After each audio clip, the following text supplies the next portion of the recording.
Hello student, welcome to our new season or second part of basic accounting concept. So in this video we will understand the terms liability. So what is liability? So liability का हिंदी में जो मतलब होता है उसका मतलब होता है दायित्व। मीन्स कि आप क्या चीज की दायित्व लेते हैं, दायित्व, इसका हिंदी का मतलब होता है दायित्व। सो ये जो लायबिलिटी टर्म्स है इसको हम लोग डेफिनेशन में बोलेंगे कि any kind of financial obligations that a business has to pay at the end of accounting period to a person और अ बिजनेस। सो लायबिलिटी जो होता है वो एक फाइनेंशियल ऑब्लिगेशन होता है, एक देनदारी होता है जो कि किसी भी बिजनेस को अपने अकाउंटिंग पीरियड के लास्ट में पे करना होता है, किसी भी पर्सन को और बिजनेस को। और लायबिलिटी जो है वो ट्रांसफर किया जा सकता है और इकोनॉमिक बेनिफिट के तौर पे हम लोग लायबिलिटी पे कर सकते हैं। और लायबिलिटी का एग्जांपल देखेंगे हम लोग कि फॉर एग्जांपल लायबिलिटी में क्या क्या आएगा। तो लोन आएगा, लोन हमारा देनदारी होता है, पे करना होता है बिजनेस का। लोन के बाद जो हमारा आ जाएगा वो आएगा अकाउंट पेएबल,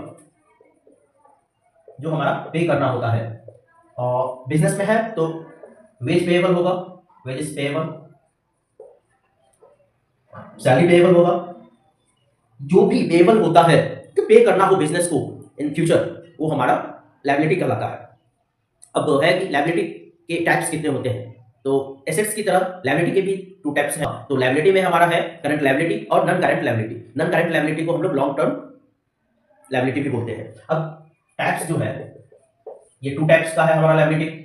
एक करंट लायबिलिटी, दूसरा है non current liability. Non current liability को ही हम लोग बोलते हैं long term liability.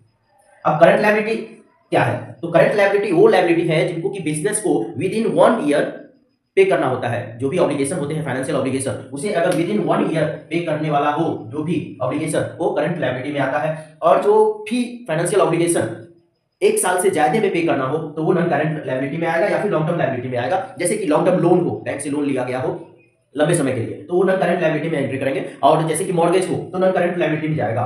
Short term loan हो जो कि साल भर के अंदर में पे करना है हमें, तो ये करंट लायबिलिटी में आएगा। सैलरी पेएबल होगा, वेज पेएबल, अकाउंट पेएबल, ये सब करंट लायबिलिटी में आएगा। अब एक है फॉर्मूला होता है कि लायबिलिटी निकालते कैसे हैं। तो लायबिलिटी का फॉर्मूला होता है liability is equal to assets, जो हमने कल पढ़ चुका था, माइनस एसेट्स माइनस कैपिटल। अब आप बोलेंगे कैपिटल क्या है? तो कैपिटल होता है पूंजी, जो कि मैं अगले वीडियो में बताऊंगा। तो ये था हमारा लायबिलिटी टर्म्स। तो इससे पहले हम लोग जान चुके हैं एसेट्स के बारे में, आज लायबिलिटी जान गए। नेक्स्ट डे में कुछ और टर्म्स जानेंगे। तो अगर आपको इसी तरीके के टर्म्स के बारे में जानकारी चाहिए तो हमारा ये सीरीज जरूर ज्वाइन करें। Thank you.